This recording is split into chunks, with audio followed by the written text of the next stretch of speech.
بسم اللہ الرحمن الرحیم۔ السلام علیکم ناظرین، کل دو بہت بڑی خبریں جو سننے میں اور دیکھنے میں آ رہی ہیں، آج ہم آپ کو اپنی اس ویڈیو میں وہ بتانے جا رہے ہیں۔ ایک تو شہباز شریف صاحب کے ساتھ جلسے سے واپسی پر کیا ہوا، کس نے کیا اور کیوں ہوا، اور دوسری جو عثمان ڈار صاحب نے ایک انٹرویو دیا ہے کامران شاہد صاحب کو 9 مئی کے واقعات سے متعلق، اور جو پی ٹی آئی کی انہوں نے باتیں اور chairman P T I Imran Khan کے بارے میں باتیں کی ہیں، یہ کیوں ہوا اور ان کی والدہ نے آگے سے کیا بیان دیا، یہ سب ہم ڈسکس کرنے جا رہے ہیں۔ تو پہلے ناظرین آپ کو جو جناب شہباز شریف صاحب ہیں ان کے ساتھ کیا واقعہ پیش آیا وہ بتاتے ہیں کہ وہ کاننے میں ایک جلسے سے رات کو واپس آ رہے تھے تو چند نوجوانوں نے ان کے ساتھ وہ کیا جو انہوں نے سوچا بھی نہیں ہوگا کہ پاکستان میں کبھی میرے ساتھ ایسا ہو سکتا ہے۔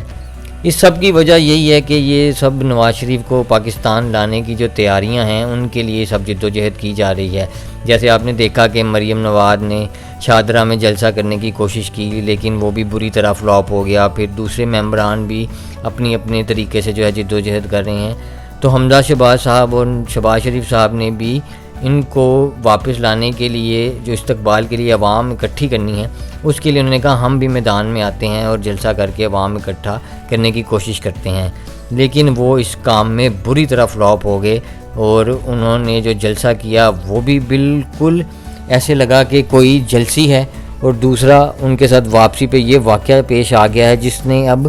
ہر ایک کو بتا دیا ہے کہ عوام جاگ گئی ہے اور نون لیگ اب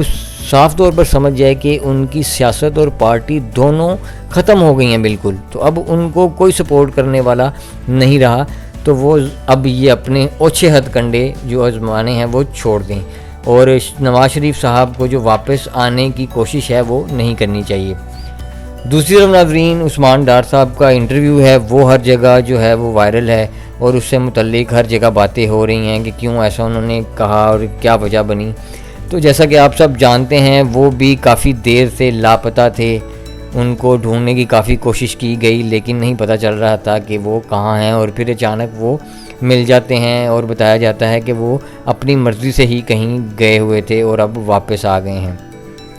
اصل میں تو سارے جانتے ہیں کہ ان کے ساتھ کیا ہوا، کیا زیادتیاں کی گئی، ان کی فیکٹریاں بند کر دی گئی، ان کے گھر چھاپے مارے گئے، ان کے گھر کی عورتوں کو گھر سیل کر کے رات کو بے سر و سامانی کی حالت میں باہر سڑک پر کھڑا کر دیا گیا۔ تو اتنی زیادتیاں ان کے ساتھ کی گئی ہیں، یہ وہی جانتے ہیں، اور وہ اب یہ اپنی آپ بیتی بتا نہیں سکتے، تو ظاہر ہے ان کی اتنی مجبوری بن گئی ہوگی کہ ان کو ایسا کرنا پڑا۔ اور ظاہر انٹرویو میں صاف نظر آ رہا ہے کہ ان کی جو لڑکھڑاتی آواز ہے کیسے ان کو مجبور کر کے بٹھایا گیا ہے، اور یہ باتیں ساری ان سے کروائی گئی ہیں، اور ان سے یہ پی ٹی آئی چھوڑنے کا جو ہے وہ جو اعلان ہے وہ کروایا گیا ہے۔ تو ناظرین یہ کوئی ویسے بزدلی کی بات نہیں کہ اگر کوئی اپنے خاندان کو بچانے کے لیے ایسی قربانی دے دے، تو یہ بھی عقل مندی ہے کہ ظاہر ہے بوڑھی ماں ہے، گھر بچے ہیں، بیوی ہے، ایک زندگی پڑی ہے آگے، تو اگر انہوں نے ایسا کیا ہے تو یہ بھی ان کی عقل مندی ہے، کیونکہ ایسے موقع پر اپنا جو گھر ہے، اپنی والدہ جو سب سے دنیا کی قیمتی چیز ہے اس کو بچانا، اس کی جو ہے رکھوالی اور اس کی عزت کو قائم رکھنا ہی سب سے ضروری چیز ہوتی ہے۔ سیاست، پیسہ، باقی ہر چیز تو آنی جانی ہے، تو انہوں نے عقل مندی کا مظاہرہ کیا ہے، ان کو ہم بزدل نہیں کہہ سکتے، لیکن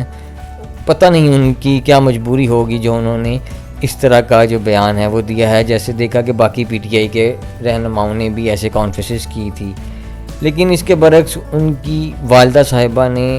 ایسا دبنگ بیان دیا ہے کہ جو خواجہ آصف صاحب ہیں ان کو تو شاید رات نیند بھی نہ آئی ہو، کیونکہ ان کی والدہ نے ان کو صاف صاف چیلنج دیا ہے اور کھری کھری سنائی ہیں خواجہ آصف کو نام لے کر، اور ان کی بھی ویڈیو کافی وائرل ہے۔ ان کی والدہ نے یہ بھی کہا ہے کہ جو مرضی ہو جائے، میرا بیٹا پی ٹی آئی چھوڑ دے، جو مرضی کرے، لیکن میں عمران خان کے ساتھ ڈٹ کے کھڑی ہوں۔